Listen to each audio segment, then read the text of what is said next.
I'll say no it isn't.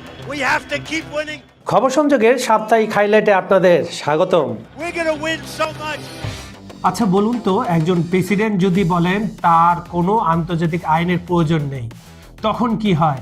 না, এটা কোনো মুভির ডায়ালগ না, এটা বাস্তব। আর যিনি বলেছেন তিনি হলেন মার্কিন প্রেসিডেন্ট আর আমার প্রিয় কাকু ডোনাল্ড ট্রাম্প। আর মজার ব্যাপার কি জানেন, এই কথা বলার মাত্র কয়েক সপ্তাহ আগে উনি ফিফা শান্তি পুরস্কার পেয়েছিলেন। What a coincidence.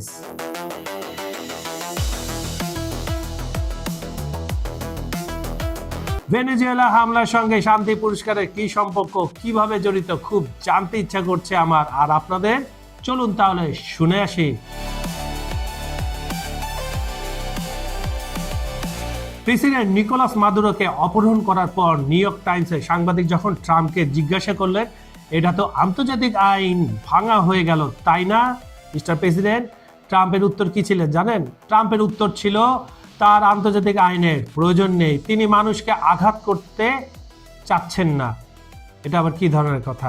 এই লাইনটা একটু ভেবে দেখেন তো। একদিকে বলছেন মানুষকে আঘাত করতে চান না, অন্যদিকে একটা দেশের প্রেসিডেন্টকে তুলে নিয়ে আসা হলো। গত ডিসেম্বরে উনি ফিফা শান্তি পুরস্কার পেয়েছিলেন। শান্তি পুরস্কার পাওয়ার এক মাসের মধ্যে একটা দেশে সামরিক হামলা, হলিউডে এত টুইস্ট নেই বোধহয়। ট্রাম্পের মুখে অদ্ভুত কথা, আসলে এগুলোই তাকে মানায়। আসল ঘটনা কি, চলুন শুনি।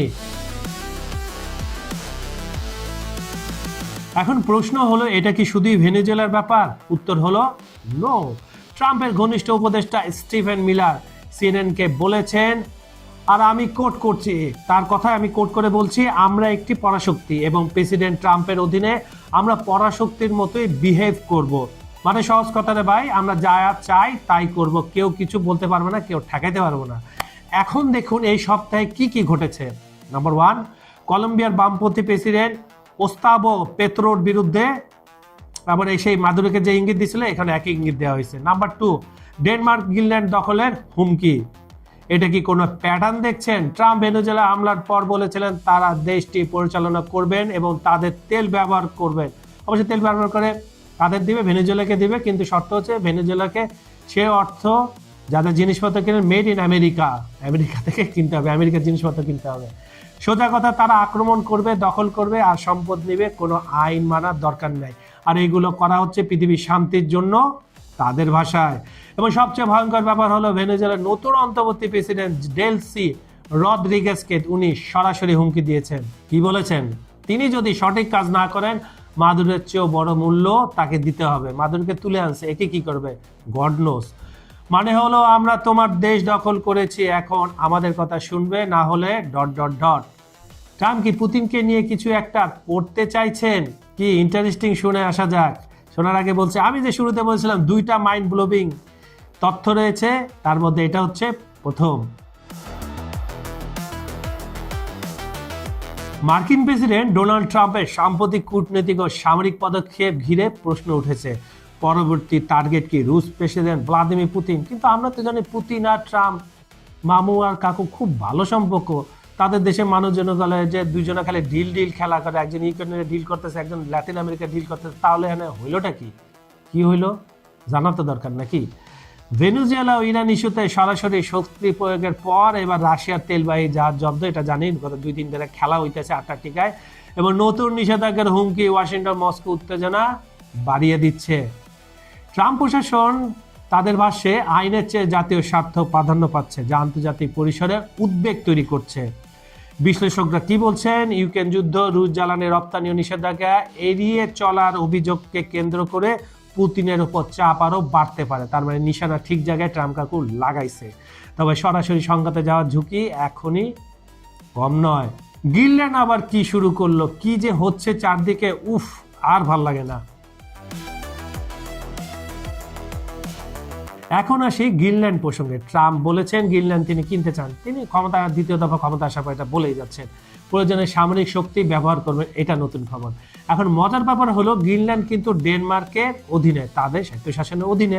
আর ডেনমার্ক হলো ন্যাটো সদস্য। কত যে প্যাচ, মানে যুক্তরাষ্ট্রের সো-কল বন্ধু দেশ। তো ডেনমার্ক কি বললো জানেন? তাদের প্রতিরক্ষা মন্ত্রণালয় জানিয়েছে আগে গুলি চালাবে, পরে প্রশ্ন করবে। ডেনিশ সেনাবাহিনী সেই 1952 সাল থেকে চলে আসা নিয়ম এটা। তাদের এই নিয়মটা, যদি কেউ গ্রিনল্যান্ডে আক্রমণ করে তাহলে আগে গুলি চালাও, হামলা চালাও, তারপরে জিজ্ঞাসা করো ভাই তুমি কেন আইসো এখানে, মানে ঘুরতে আইসো নাম করে আক্রমণ করতে আসছো। আর এতে যুক্তরাষ্ট্র ব্যতিক্রম নয়, মানে ছেড় দিয়ে রাখলো যুক্তরাষ্ট্রকে। A Russian crisis. Vladimir Putin vowing to crush the rebellion. Biggest war in Europe since World War II. And a betrayal. Vladimir Putin's iron grip on power in peril. 500% শুল্ক, শুনেছেন ঠিকমতো, 500%। মানে আপনি যদি 1 টাকার জিনিস আমেরিকায় রপ্তানি করেন, দিতে হবে 5 টাকা ট্যাক্স। আর এবার এই ট্যাক্সের টার্গেটে আছে ভারত, চীন আর ব্রাজিল। কিন্তু প্রশ্ন হলো কেন?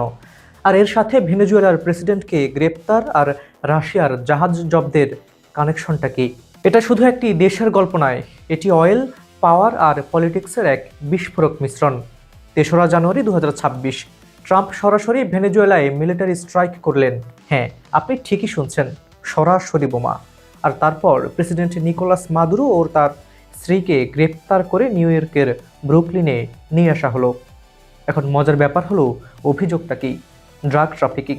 এর মানে একটি দেশের প্রেসিডেন্টকে নারকোটিক্স চার্জে আটক করা হয়েছে। আর ট্রাম্প এখন বলছেন আমরা ভেনেজুয়েলার ইন্টারিম গভর্নমেন্ট নেব, মানে মূলত একটি দেশ দখল। কিন্তু আসল জিনিস কোথায় জানেন? তেল। ট্রাম্প চাচ্ছেন 3 থেকে 5 কোটি ব্যারেল হাই কোয়ালিটি অয়েল। বলেছেন এখানে আমেরিকার অয়েল কোম্পানিগুলো ক্ষতিপূরণ দিবে, মানে দেশ দখল করে তেল নেওয়া। এটাকে আপনি কি বলবেন? ঠিক এই মুহূর্তে আসে আমাদের দ্বিতীয় চরিত্র, রাশিয়া মারিনেরা জাহাজ। 7ই জানুয়ারি উত্তর আটলান্টিকে চলছে রাশিয়ার পতাকানো একটি তেলবাহী জাহাজ মারিনেরা। হঠাৎ করে আমেরিকান নেভি এসে জাহাজে উঠে পড়ে। মনে রাখবেন, এটি কিন্তু আন্তর্জাতিক জলসীমায়। রাশিয়া চিৎকার করে বলছে এটা আন্তর্জাতিক আইন লঙ্ঘন, কিন্তু আমেরিকা বলছে না না, এই জাহাজ ভেনেজুয়েলা আর ইরানের নিষিদ্ধ তেল পরিবহন করছিল। এখন মজার ব্যাপার হলো, জাহাজের ক্রুরা নাকি পাগলের মতো পালানোর চেষ্টা করছিল কোস্টগার্ডের অর্ডার অমান্য করে। আর এখন অ্যাটর্নি জেনারেল বলেছেন তাদের বিরুদ্ধে ক্রিমিনাল চার্জ আনা হবে। কিন্তু এটি কি আসলেই শুধু একটি জাহাজের গল্প, নাকি একটি বড় মেসেজ? এখানেই আসল মজা শুরু। হোয়াইট হাউসের প্রেস সেক্রেটারি ক্যারোলিন লিভিট বলছেন চিন্তা নেই, ট্রাম্পের পুতিন আর শি জিনপিং এর সাথে খুব ভালো পার্সোনাল রিলেশনশিপ আছে। এসব ঘটনা সত্ত্বেও সেই সম্পর্ক ঠিক থাকবে। মানে একদিকে আপনি রাশিয়ার জাহাজ জব্দ করছেন, আর অন্যদিকে বলছেন আমরা তো ভাই ভাই। এটিকে কি বলবেন আপনি? ডিপ্লোমেসি নাকি ডাবল স্ট্যান্ডার্ড? আর লিভিট সাফ বলে দিয়েছেন ট্রাম্প আমেরিকার জন্য যা সবচেয়ে ভালো সেটাই করবেন, মানে বাকিদের স্বার্থ সেটা পরে দেখা যাবে। কিন্তু এখানে একটি বড় প্রশ্ন, আমেরিকা কেন এত হার্ড স্ট্যান্স নিচ্ছে ভেনেজুয়েলান অয়েলের বিরুদ্ধে? ভেনেজুয়েলায় বোমা, রাশিয়ার জাহাজ জব্দ আর ভারত সহ 3 দেশের উপর 500% ট্যাক্সের ঝুঁকি।